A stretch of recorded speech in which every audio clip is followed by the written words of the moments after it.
கர்த்தருக்கு ஸ்தோத்திரம். எப்படி இருக்கிறீங்க? இன்னைக்கு காலையில எழும்பும்போது சந்தோஷமா எழுப்புனீங்களா? நேற்று ராத்திரியில இருந்த வருத்தங்கள் எல்லாம் நீங்கி காலையில எழும்பும்போது உற்சாகமா எழுப்புனீங்களா? ஏசப்பா உங்களை நேசிக்கிறாரு. அதனாலதான் இந்த காலை வேளையில நீங்க கர்த்தருடைய நாமத்தை மகிமைப்படுத்த முடிய உங்களுக்கு உதவி செய்திருக்கிறார். எனக்கு அன்பானவர்களே, ஆண்டவராய் இயேசுவின் நாமத்தினாலே கர்த்தரின் சத்தம் என்கிற நிகழ்ச்சிக்கு உங்களை அன்போடு நான் வரவேற்கிறேன். கர்த்தர் உங்களை ஆசீர்வதிப்பாராக. இந்த நாளிலே விசுவாசம் உள்ளவனா இரு என்கின்ற தலைப்பிலே உங்களோடு நான் பேச வந்திருக்கிறேன். இந்த சத்தத்தை கேட்டுக்கொண்டிருக்கிற ஒவ்வொருவருக்கும் மிக மேலான விசுவாசத்தை தேவன் உங்களுக்கு கொடுக்க வல்லமுள்ளவராக இருக்கிறார். விசுவாசம் என்பது நம்பப்படுகிறவர்களின் உறுதியும் காணப்படாதவைகளின் நிச்சயமாக இருக்கிறது. விசுவாசித்தால் நீ தேவனுடைய மகிமையை காண்பாய். விசுவாசிக்கிறவர்களுக்கு சகலமும் நன்மைக்கு ஏதுவாக நடைபெறுகிறது. விசுவாசத்தினால் எல்லாம் கூடும். தேவ பிள்ளைகளே, கர்த்தர் உங்களை நேசிக்கிறார். உங்கள் விசுவாசம் எவ்வளவு பெருசா இருக்கிறது. இந்த விசுவாசத்திலே நீங்கள் எவ்வளவாய் கர்த்தருக்குள் வளர்ந்திருக்கிறீர்கள் என்பதை தேவன் ஒவ்வொரு நாளும் உங்களிலே பார்த்து மகிழும்படி விரும்புகிறார். அதே போல வேதத்திலே எவீரு என்கிற ஒரு மனுஷனை குறித்து வேதம் சொல்லுகிறது.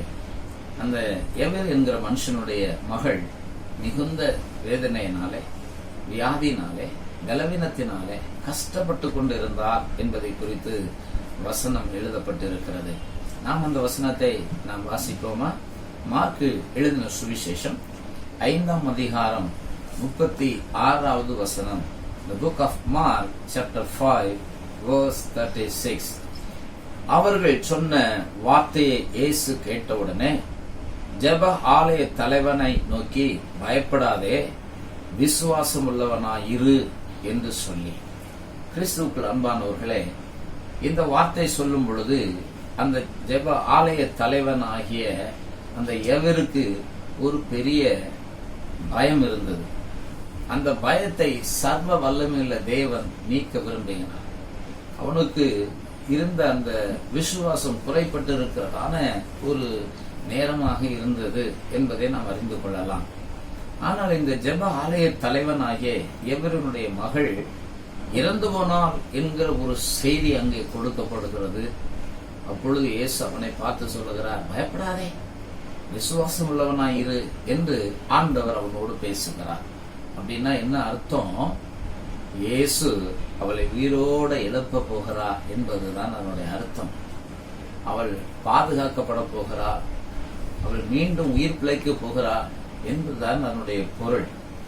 பாருங்க, இயேசு இவ்வளவு பெரிய மகிமையான காரியத்தை செய்தார். பயப்படாதப்பா, விசுவாசம் உள்ளவனாயிரு, உன் மகளை நான் எழுப்ப வல்லமை உள்ளவனாக இருக்கிறேன் என்பதை நீ அறிந்து கொள் என்றெல்லாம் ஆண்டவர் அங்கே செயல்படுகிற அந்த காரியத்தை நாம் அறிந்து கொள்ள முடியும். எவீரு என்கிற ஜெப ஆலய தலைவனுடைய மகளை கர்த்தர் என்ன செய்தார்? எழுப்பினா என்பதை நாம் குறித்து வேதத்திலே நாம் பார்க்கிறோம். அதை குறித்து எல்லாரும் என்ன செய்யறாங்க? இவா என்ன செய்து போயிட்டா, மரித்து போய்விட்டா என்று சொல்லி அநேகர் அழுது கொண்டு இருந்தார்கள். உண்மையிலே அவர் மரித்துதான் போயிருந்தார். எல்லாரும் அழுது கொண்டு இருக்கிறாங்க. ஆனா இயேசு பாருங்க, உள்ளே பிரவேசித்து, நீங்கள் சந்தடி பண்ணி அழுகிறது என்ன? பிள்ளை மரிக்கவில்லை, நித்திரையாயிருக்கிறாள் என்று சொல்லுகிறார். இவ்வளவு விசுவாசமான வார்த்தையை இயேசு பேசினாரு. அதனால தான் அவர் சொன்னாரு, நீ விசுவாசம் உள்ளவனாயிரு என்று சொன்னார். நாம் விசுவாசிக்கிற தேவன் இன்னார் என்று நீங்கள் அறிந்திருக்க வேண்டும். இந்த எவீரு என்கிற ஜெப ஆலய தலைவனுடைய மகள் இறந்து போனாள் என்கிற செய்தி கேட்ட பொழுதிலும் இயேசு அவனுக்கு நம்பிக்கை ஊட்டும் விதமாக வார்த்தையை சொல்லுகிறார்.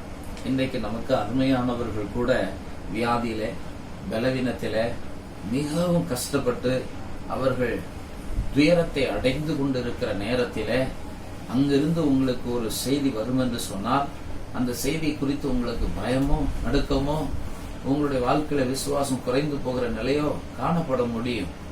ஆனா கர்த்தருடைய நாமத்திற்கு மகிமையுண்டாவதாக, இந்த வியாதியில இருக்கிறவங்க தங்களால எதுவுமே செய்ய முடியாத நிலை வந்துவிட்டது என்று சொல்லும் பொழுது அவர்களுக்கு ஒரு பயம் தானாக வருகிறது.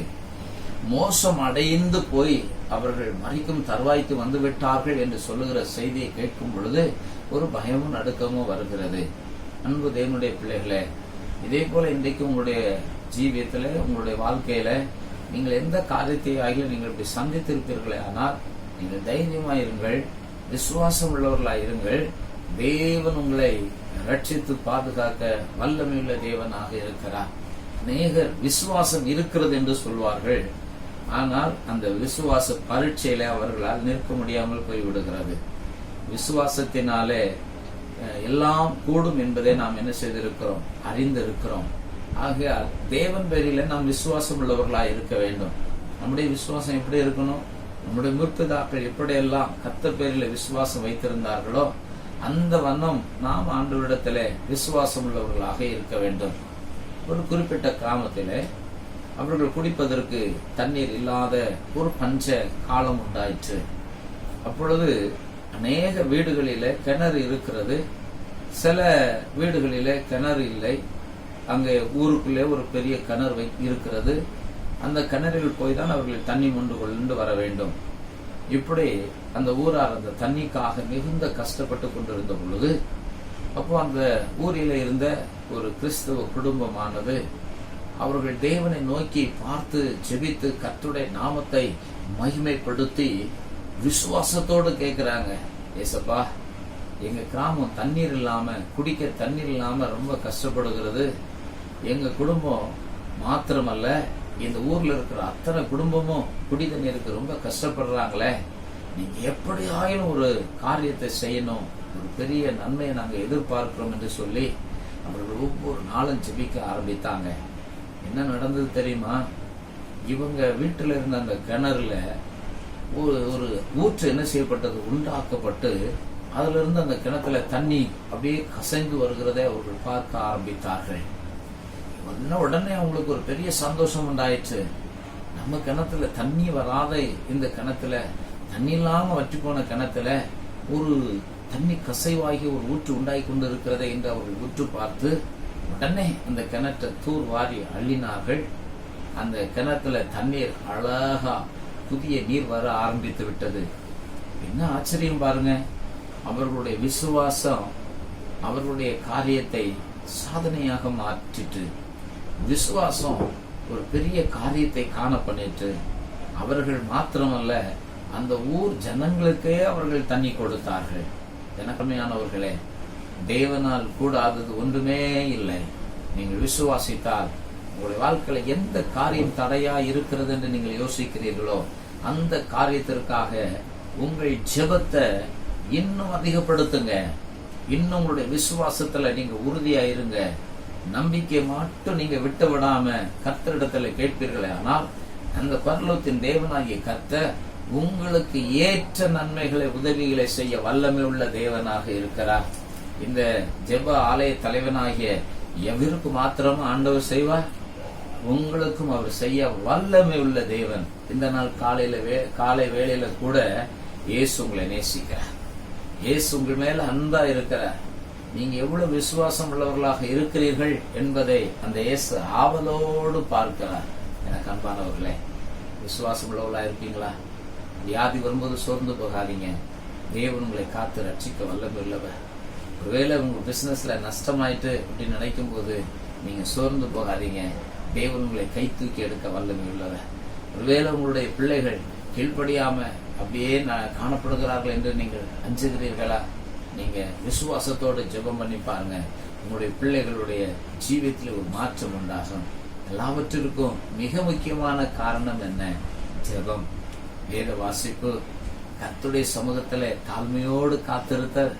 இது உங்களுடைய வாழ்க்கையில இன்னும் விசுவாசத்தை அதிகரிக்க பண்ணும் என்பதிலே கொஞ்சம் கூட சந்தேகம் இல்லை. ஆகையினால் தேவ பிள்ளைகளே, இந்த நாள் உங்களுடைய வாழ்க்கையில மிக பெரிய மகிழ்ச்சியை நாள், விசுவாசத்தின் பெருக்கம் உங்களுடைய வாழ்க்கையில உண்டாக போகிறது. அதற்காகத்தான் இயேசு உங்களை அழைத்திருக்கிறார். எதிர்பார்க்கிறீங்களா? யாரிடத்துல?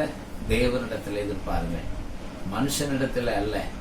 தேவனிடத்துல நீங்கள் எதிர்பார்க்கும் பொழுது அந்த விசுவாசம் உங்களுடைய வாழ்க்கையில் குறையாமல் இருக்கும். எனக்கு அன்பானவர்களே, இந்த நாள் மகிழ்ச்சி நாள். உங்களை, உங்களுடைய பிள்ளைகளை ஆசீர்வதிப்பார். கவலைப்படாதீர்கள். நாம் ஜெபிக்கலாமா? கிருபையும் இரக்கம் எங்கள் பரலோக பிதாவே, இந்த ஆசீர்வதிக்கப்பட்ட இந்த பரிசுத்தமான இந்த நல்ல காலை வேளைக்காக உமக்கு கோடி நன்றி அப்பா. நன்றி. எத்தனையோ காரியத்துல நான் விசுவாசித்து இந்த விசுவாசத்தை நான் தொடர முடியாமல் போய்விட்டதே. நான் நம்பியிருந்த காரியங்கள் என்னுடைய வாழ்க்கையில நான் பெற்றுக்கொள்ள முடியாமல் போய்விட்டதே என்று கலங்கி கொண்டிருக்கிறவர்கள் இந்த சத்தத்தை கேட்டுக்கொண்டிருப்பார்களே. ஆனால் அவருடைய கலக்கம் நீங்கும்படி இன்று அவர்களுக்கு ஒரு புதிய விசுவாசத்தை நீ ஊற்றும்படி அன்போடு நான் கேட்கிறேன் அப்பா. அந்த விசுவாசம் அவருடைய வாழ்க்கையில குறைந்தே போகக்கூடாது, நாளுக்கு நாள் பெருக வேண்டும்.